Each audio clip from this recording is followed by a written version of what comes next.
우리는 흔히 이 교회라고 하는 이미지를 떠올릴 때 건물을 먼저 생각하기가 쉽습니다. 그러나 성경이 말하고 있는 교회의 본질은 바로 구원받은 사람들이 모여 있는 그 모임 자체를 의미하는 것이죠. 특별히 이 소그룹, 이 성도들의 모임 가운데 대그룹 모임이 있고 소그룹 모임이 있는데, 이 소그룹 모임은 대예배에서 받았던 이 감격, 이것을 삶의 현장으로 끌어들이는 가교이자 이 성도의 본질을 투명하게 드러내는 모임이기도 합니다.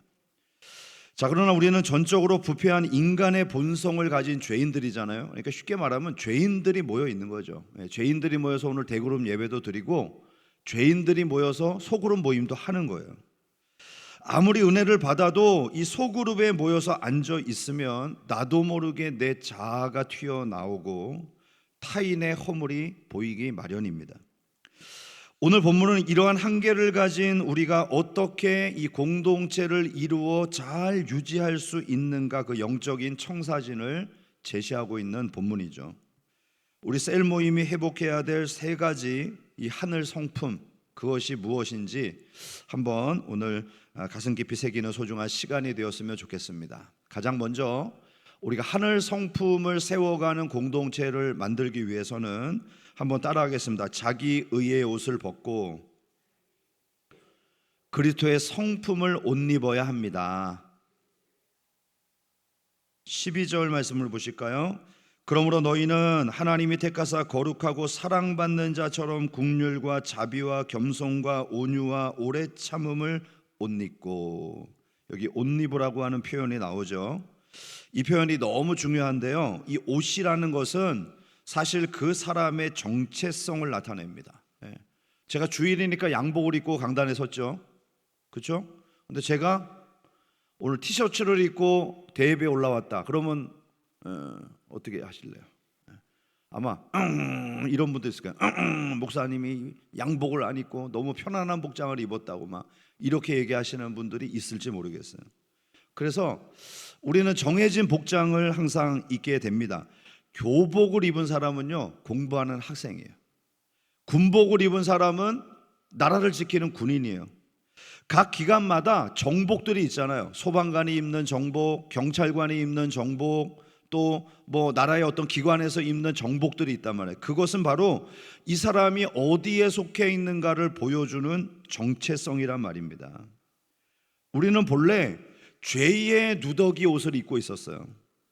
자, 그런데 이제는 하나님께서 우리를 택하시고 사랑하셔서 하나님의 자녀라고 하는 의의 옷을 입고 있는 거죠. 그래서 하늘 성품을 품기 위해서는 우리가 반드시 예수 그리스도의 성품을 덧입어야 합니다.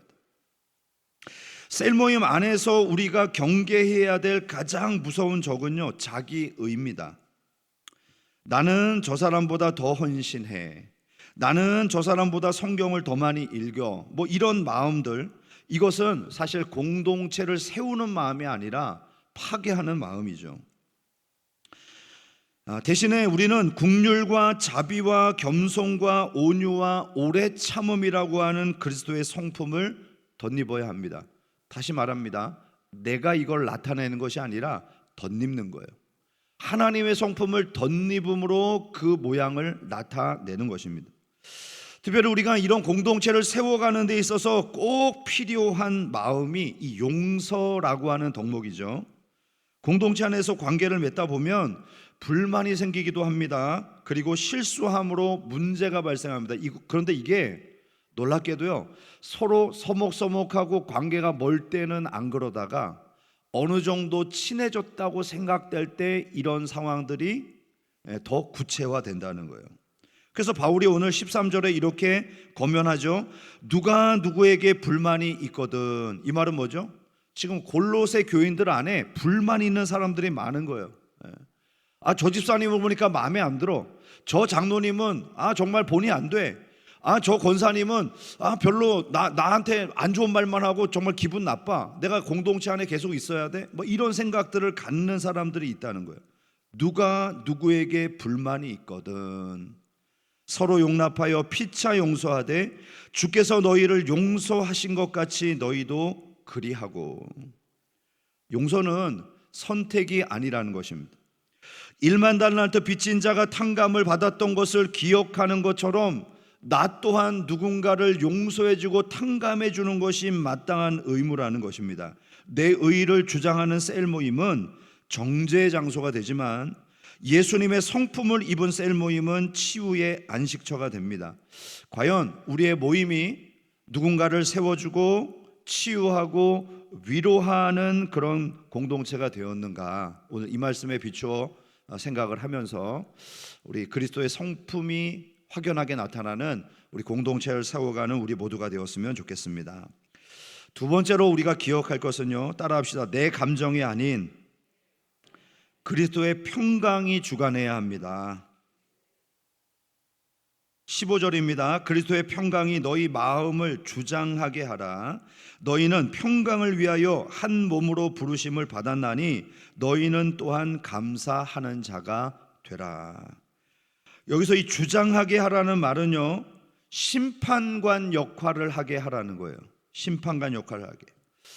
자, 축구 경기를 할 때 심판이 모든 경기의 흐름을 주도하잖아요. 반칙한 거 누가 판단합니까? 선수가 판단 안 해요. 심판이 판단해야 돼요. 아니, 선수가 아무리 얘 반칙했는데요 그래도 심판이 아니야 그러면 아닌 거예요. 나는 반칙을 안 했는데 심판이 반칙해갖고 휘슬 불면 반칙인 거예요. 그 결정권은 누구한테 있죠? 심판에게 있어요. 그런 것처럼 우리 셀 모임 안에서 대화를 결정하는 최종 판결자가 누구라는 거예요? 평강이라는 거예요. 평강. 이 말의 의미는 뭡니까? 셀 모임을 하다 보면 때로는 뜨거운 논쟁이 불거날 수도 있고 누군가 실수해서 마음이 불편할 수도 있습니다. 그때 내 감정이 심판관이 되면 안 됩니다. 내 논리가 심판관이 되면 안 됩니다. 뭐가요? 평강이 심판관이 되어야 돼요. 이 말이 뭡니까?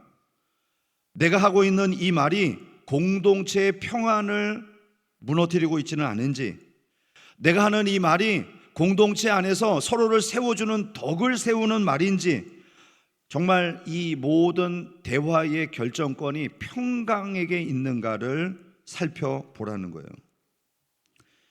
하나님께서 우리를 평강을 위하여 한 몸으로 부르셨다라고 말씀합니다. 내 논리가 아무리 옳아도 그것이 공동체의 평강을 깨트린다면 죄송하지만 그거는 성령의 역사가 아니에요. 그냥 옳은 말을 하는 것이지 덕스러운 것은 아닙니다. 그리스도께서 십자가로 하나님과 우리 사이에 담을 허무셨듯이 우리 셀 모임도 막힌 담을 허물고 평강을 통치하는 작은 천국이 될 수 있기를 축복합니다. 제가 셀리더 모임을 하면서 그런 얘기를 했거든요. 하나님이 예수님에게 야, 저 죄인들을 구원할 자가 필요한데 네가 좀 내려가야 되겠다. 그때 예수님이 내가요? 왜요? 나는 죄도 안 졌는데요. 내가 왜 저 하찮은 인간들을 위해서 죽어야 되죠? 못해요. 틀린 말입니까? 아니면 옳은 말입니까? 옳은 말이에요. 네. 맞아요. 예수님은 죄가 없으신 분이에요. 하나님이세요. 굳이 안 그렇게 하셔도 돼요.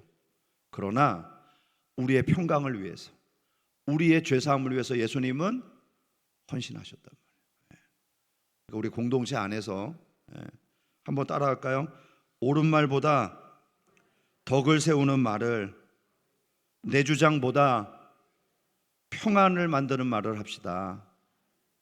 그게 중요합니다. 세 번째, 이런 모임들을 만들기 위해서는요, 하나님의 말씀이 풍성히 거하는 공동체가 되어야 합니다. 따라합시다. 하나님의 말씀이 풍성히 거해야 합니다.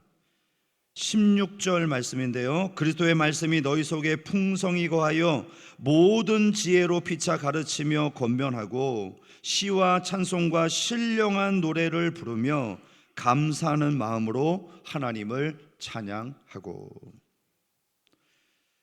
여러분, 셀 모임은 세상 돌아가는 이야기를 나누는 친목회가 아닙니다. 세상의 좋은 정보를 나누는 그런 정보 모임도 아닙니다. 맛집 정보, 자녀 교육하는 비법, 건강을 잘 돌봐주는 병원, 무슨 좋은 약재, 이런 것들 나누는 모임이 아닙니다. 셀 모임의 안방 주인은 하나님의 말씀이어야 합니다.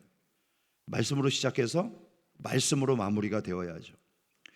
말씀이 풍성히 거한다는 것은 단순히 성경 지식을 나열한다라고 하는 의미가 아닙니다. 이 기록된 말씀이 내 삶에 어떤 영향을 미쳤는지, 어떤 열매들을 가져왔는지를 나누는 현장이에요. 그래서 셀 모임 안에는 말씀의 서사가 흘러가야 돼. 하나님의 말씀이 나에게 어떻게 다가왔고 내 삶에 어떤 변화를 일으켜 어떤 결과를 만들어냈는지, 이런 이야기가 나올 때 비로소 그 모임 안에 시와 찬미와 신령한 노래들이 넘쳐나게 되는 것입니다. 세상 얘기 시커 나고 나서 자 이제 끝났으니까 찬송합시다, 이게 셀 모임이 아니라는 거예요. 야, 막 이야기를 나눠보니까 하나님의 말씀 때문에 가슴이 벅차서 집사님 간증하는데 내 이 찬송이 생각났어, 우리 꼭 오늘 이 찬송 합시다. 이렇게 하나님을 찬양하는 것이 가득해야 한다는 것이죠. 또한 17절에 보니까 무엇을 하든지 말에나 일에나 다 주 예수의 이름으로 하라는 것입니다. 모임의 시작부터 마침, 그리고 헤어진 이후의 삶까지 예수님을 높이는 삶이 되기를 주님의 이름으로 축복합니다. 셀 모임은요, 우리가 얼마나 연약한 죄인인가를 발견하는 동시에 그 연약함을 덮어주시는 하나님의 은혜를 확인하는 시간입니다. 그러니까 억지로 우리의 연약함을 감출 필요도 없어요. 하나님의 은혜가 나타나기 때문입니다.